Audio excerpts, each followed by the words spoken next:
So anyone paying some attention to the Senate hearings knows that the alternative media, the independent media from the left and the right is under attack. We've seen websites get buried by the new Google algorithm in recent months. This has literally destroyed independent media businesses to a certain degree, causing some of them, in some cases, to dramatically downsize. In fact, I remember reading an article earlier this year, just in general, digital journalism took a big hit in a number of different ways in the last year.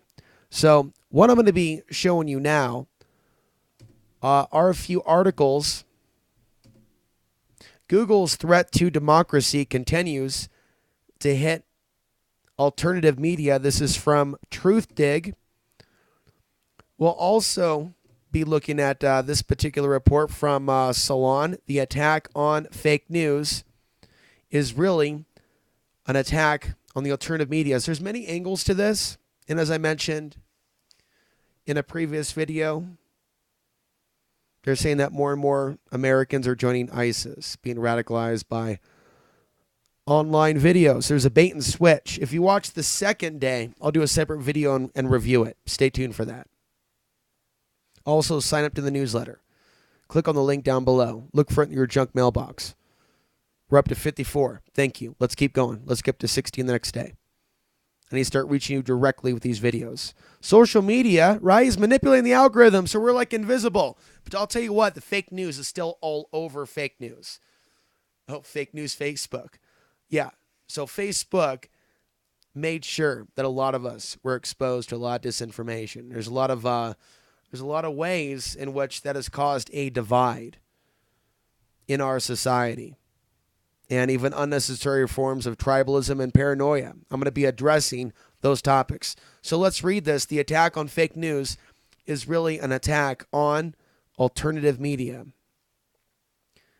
The author, Dave Lindroff, writes, as the author of an article labeled Pro-Russia Propaganda, I can testify that unorthodox views are under attack. These are tough days to be a serious journalist. Report a story now with your facts all lined up nicely, and you're still likely to have it labeled fake news by anyone who you've pissed off, and even by friends who don't share your political perspective. For good measure, they'll say you've based it on alternative facts. Historians say the term fake news dates from the late 19th century era of yellow journalism, but the term really took off in 2016, a little over a year ago, during Donald Trump's run for the presidency. It describes several different things, from fact-free, pro-Trump online media to sensationalistic and largely untrue stories whose only goal was eyeballs and dollars. During the primary season, Trump himself began labeling all mainstream media stories about him as fake news. The idea that there could be different truths, while dating back at least back to the administration of George W. Bush, former president, when Karl Rove claimed that the administration made its own reality, gained currency when Trump advisor was caught making stuff up in a TV interview, claiming that she was relying on alternative facts. There's a lot of things to respond to in this person's article. I'm going to pause and just say that there has been an epidemic, and I've been sharing this perspective for several years now, at least 5, flooding the internet with fake news. So when people really start looking for real information, what's going on geopolitically, especially with regards to China, there's going to be a lot of people that should be paying attention right now that'll be looking for information tomorrow. And they'll be like all this disinformation for them to sift through. I'm talking about this for many, many years. That's why there's so much disinformation that's out there regarding supposed geopolitical maneuvers and whatnot. No, there's things going on, absolutely. But there's also a historical record of various people in the alternative media, people like Steve Quayle, others.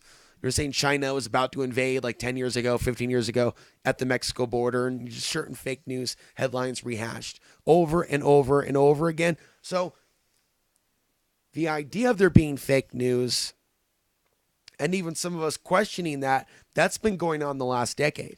That's not a new thing. So what a lot of people are omitting from some of the reports, or maybe they're just not aware, is that this has been going on a long time. The bigger question is who's behind it. Because I'll tell you with what we've seen from Facebook, and I've seen them manipulate the algorithm so it seemed more fake news than real posts, right? Russia didn't do this alone. They did it with Facebook's help. And they did it probably with the knowing of our own government's intelligence agencies. So what you're seeing with these hearings, right, are a hoax themselves. Just like with the 9/11 Commission report, we got a police state. With regards to this particular situation, what we're looking at here, right, we're going to see a crackdown on the internet. But are we going to see an end to the actual fake news? Are the intelligence agencies going to stop doing what they're doing? The answer is no. So we're going to take a look at some other information here.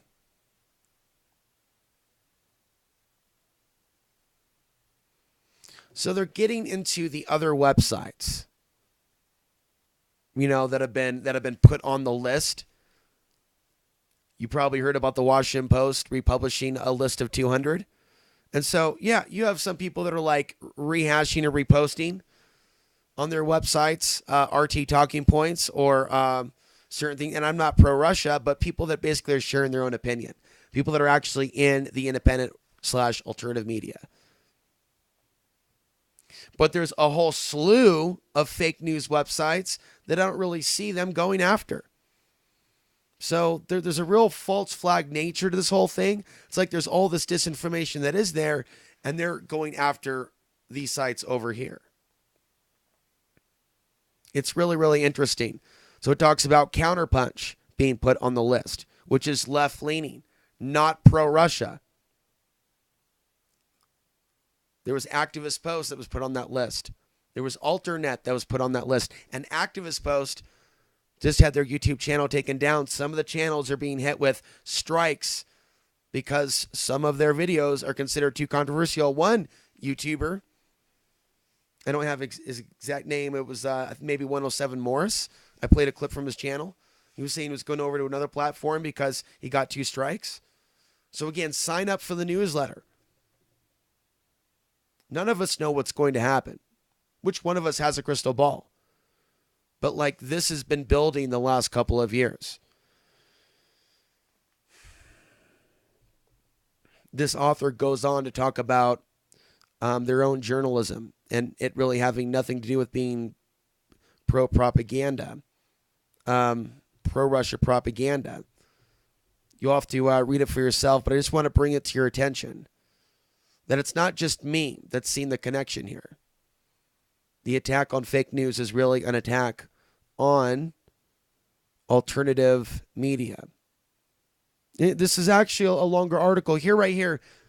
There is certainly fake news all over the internet, and baseless conspiracies run rampant on both the left or right and right. But all too often, articles like mine, the author, cited by Prop or Not, right? A genuine purveyor of fake news. Prop or Not was the group that put out the list. And they said they had 40 people, ex-military, intellectuals, but it's like they didn't really seem to continue their report.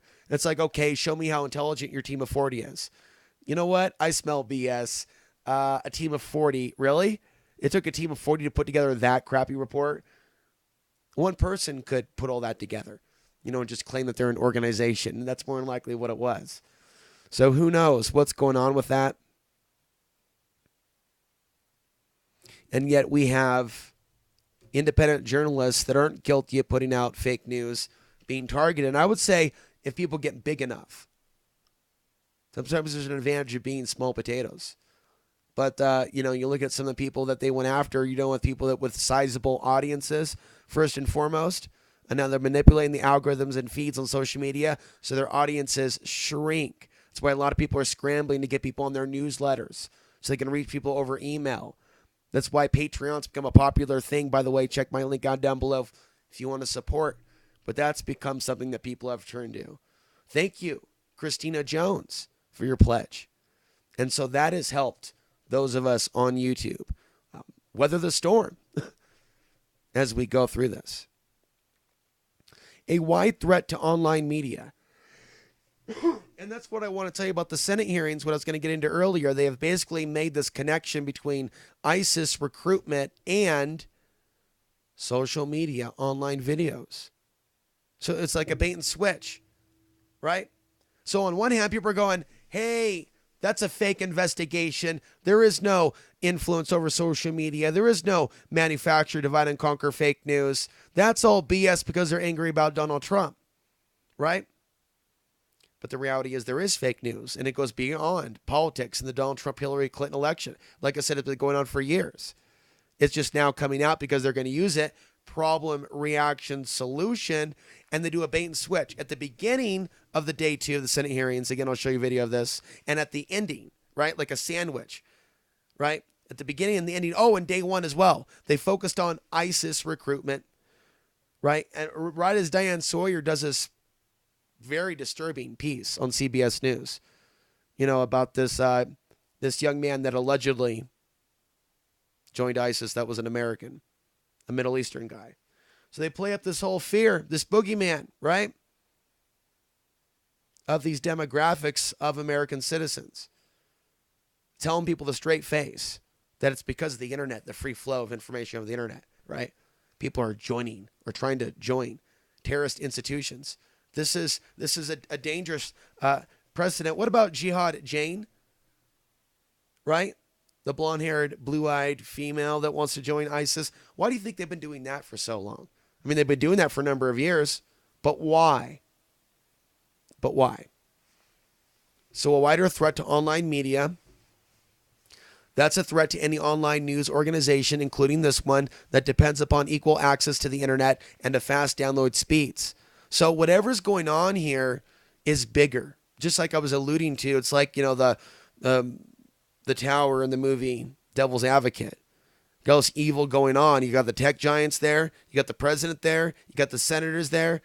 You have Russian intelligence there. You got the CIA there. That's 5 groups. And I'm telling you, I'm sure there's other groups. But U.S. intelligence, Russian intelligence, the senators, the social media websites, and the president, and so many other groups, it's interlaced. So this is a threat to the free press. They call it independent media, alternative media, free media. It's left, it's right. An end to internet neutrality, an equal access to high-speed internet for surfing and downloading. So that's a different issue as well. Let's go back over here. Google's threat to democracy continues to hit alternative media. And before I go further with this one, and people have been highlighting that Google has been facilitating some pretty extreme conspiracy theories, some of them that have allegedly been proven to be false. Why is that? Again, more of this false flag nature. Have you noticed that just so many things within this culture is like false flag, false allegations, manufactured events, manufactured fake news, various forms. It's not funny. We've got to survive this. But it's various forms of problem, reaction, solution. I said this whole disinformation that people are buying into is going to come back and bite people. And you know what? I still see people posting fake news on Facebook. How do you know it's fake news? Like unknown websites, really extreme claims. Miley Cyrus says she likes cannibalism. She likes to eat, just because she's a freak, right? And blah, blah, blah. And maybe she did. But see, people take things and they blow it. Like, there are websites that are playing on people's conspiratorial nature, which is very popular in today's day and age. And there's all types of stuff that's just not just a little bit of true stretch, just like total BS. And Facebook promoting all these theories like Adolf Hitler might still be alive. And then you start seeing everybody post that like all at once going, what the hell? And this type of stuff goes on. They understand people are developing conspiratorial type mindsets, and they try to catch that energy. Oh, look over here. Oh, let's fill your feed with this. Look over here. And, they lead people by the carrot. And they have their agents, some of them in the alternative media, playing the Pied Piper roles. So this originally came from Alternet. Okay, so like Alternet, TruthDig has experienced a drop in traffic from Google. So now we're looking at less YouTube, but again, more the website traffic for a lot of these alternative media sites has gone. They've been put into a particular category. Certain websites that came up on the radar. And some of the websites were just independent media websites based in the United States, websites that I do not believe are guilty of pushing Russian propaganda. And I say that as someone who is not a fan of Russia, who has been critical of Russian propaganda. So it's not even a real witch hunt, if you will, for Russian agents. They're false flagging. And most likely Russian intelligence and U.S. intelligence are in bed together. Before I read this, let me just remind you, we talk about geopolitics on this channel as well. The Russians and U.S. Marines training in Colorado, just outside of Denver, in the year 2012. And why is Zuckerberg in China? So that's something that I get this feeling I need to look into. What is China's role already with influencing Facebook, or what will it be? Could China perhaps use Facebook as some sort of surveillance tool? I'm going to come back to that. Don't let me forget it. So let's get into this.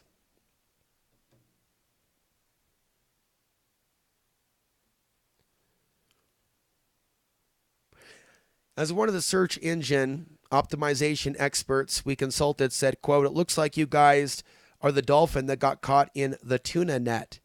Well, a lot of progressive dolphins have been snagged. Again, progressive people on the left in the net, including Democracy Now!, The Nation, Media Matters, Intercept, Salon, Truth Out, the ACLU, and even WikiLeaks. Most people think, aren't all those controlled by Soros, right?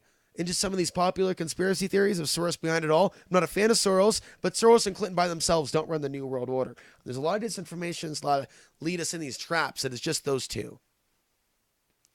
But yet, a lot of these websites, right, that people say are Soros funded, why are they then being hit by Google? Is Google then against Soros?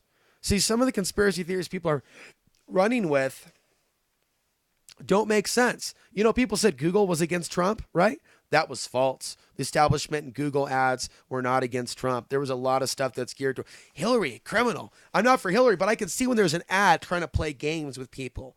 You don't have to be for either side to realize they're playing games with people's minds. You just got to keep your wits about you. And you can see this nonsense. And this is what they've done this year. What are they going to be doing in a couple of years? But of course, you got Feinstein, Senator Feinstein, looks like a little decrepit alien, right? What are we going to do to stop this? This is cyber warfare. Yeah, inside job, global job. You guys allowed it to happen. There's no way our own intelligence didn't know what was happening. There's no way Facebook didn't know what was happening. It was all over the place. And they ought to be exposing these websites. You see how they bait and switch, and then they make it about ISIS, the Americans joining ISIS. What the frag? Going back to this TruthDig repost from the article from Alternet. Alternet, a left-leaning website, right, that has been labeled Russian propaganda. That's why I get so annoyed, right, when even people like AMTV and others cry, and say, oh, they're being attacked because they're them. They're on the Christian side. They voted for Trump. They're white. They have blue eyes. And it's just like, dude, seriously. There are people that just straight up lost their demonetization, and people of color as well. All different types of people from the left and the right to the left. Man and woman, woman and man, right? Channels that have been doing really well, channels that haven't been doing really well. A lot of us have been hurting. It's not just a few people. So that's not right to be dishonest with regards to that, okay? And there's other people that say the same thing. And then people like Alex Jones purport those types of narratives, that's how it's skewed. And other people that don't know any better go along with that. Go along with that victim stance. A lot of people are being affected. So we got to use our wits amongst us, right? Put our heads together to survive what feels like a digital culling of information, a digital book burning. The more we dig, the more we learn about Google's cozy relationship with corporate media and traditional forms of journalism. And we know that the tech giants gave senators money. If you want to get specifics on that, check it out. Google it. The very tech giants testifying before Senate gave quite a bit of money to the very people that were grilling them. And if you took the time to watch the investigations, instead of just thinking it's political, right, you could see how they were all kind of playing this game together, right? Senators were acting angry. Al Franken, he was in character. I mean, these people, I've always referred to these political individuals, puppets, as guild actors. People were real offended when I called Obama a guild actor because he did it with a smile.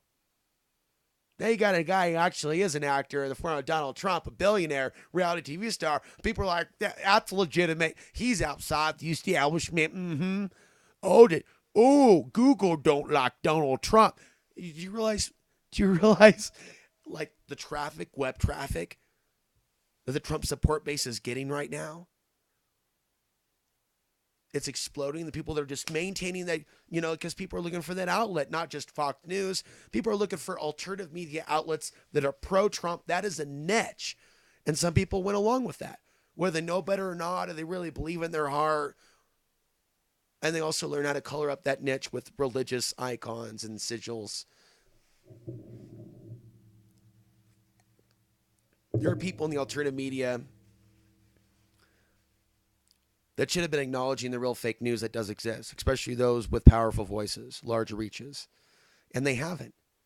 And so as a result, we have some problems. Okay.